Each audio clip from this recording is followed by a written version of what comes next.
ברוכים הבאים לבית שלנו. יש לנו עולם שלם להכיר לכם. בואו נצא לדרך. קבוצת עמל ומעבר נותנת שירות לכ-30,000 מטופלים על ידי יותר מ-20,000 עובדים בכל רגע נתון. ברשת יש 12 מרכזים גריאטריים ובתים סיעודיים בפריסה ארצית, ואנו ממשיכים לצמוח. בבתים שלנו אנו שמים דגש על מקצועיות, משפחתיות וחדשנות. מקצועיות. הצוות שלנו מורכב מאנשי מקצוע משלל מקצועות הבריאות. רופאים, אחיות, מטפלים, פיזיותרפיסטים, מרפאים בעיסוק, תזונאיות, עובדות סוציאליות, עובדות תעסוקה, קלינאי תקשורת ועוד ועוד ועוד. כלל הצוותים עוברים הכשרות מקצועיות, הן ברמה התיאורטית והן ברמה המעשית. משפחתיות. מהיום אתם חלק בלתי נפרד מאיתנו. יחד איתכם נעשה את הצעדים הראשונים במעבר. נעצב את החדר ונלמד מכם על בן המשפחה היקר לכם.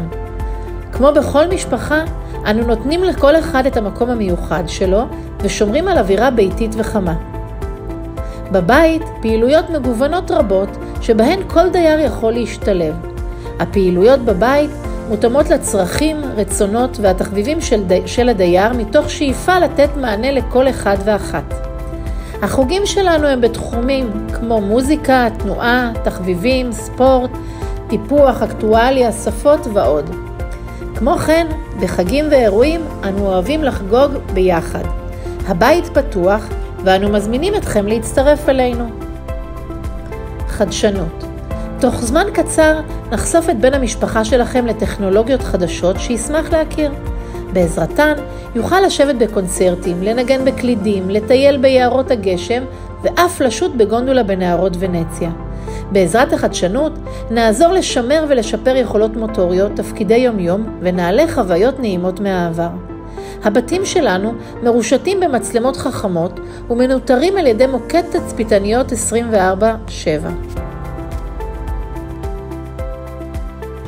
שמי עוד דניאלה, אוהבת את עמל בשרון ואת הצוות שיש פה. אני ננקו ולנטין רוצה להודות לצוות עמל בשרון. תודה רבה. אנו מודעים לרגשות המעורבים שעולים בהחלטה למעבר למסגרת חדשה, ולכן אנו עושים כל מאמץ על מנת להקל על המעבר הזה ולהנגיש את התהליך ככל שניתן. כל אחד מאנשי הצוות של הבית עומד לרשותכם וישמח לעזור בכל שאלה, בקשה או הבהרה, ואף להיות שותף בכל דילמה או התלבטות בנושאים הרלוונטיים. אנחנו מחכים לכם, ברוכים המצטרפים.